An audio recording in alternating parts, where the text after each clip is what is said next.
季節感アップ。玄関インテリア参戦。アジサイの増加リース。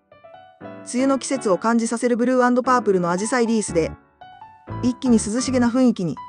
玄関ドアやシューズラックにかけるだけでおもてなし度アップ。竹製の玄関マット。素朴な竹素材と格子模様が涼しさを演出。水に強くさらりと乾くから雨の日でも気兼ねなく使えて足元から季節を感じられる。和紙ランタン置き型。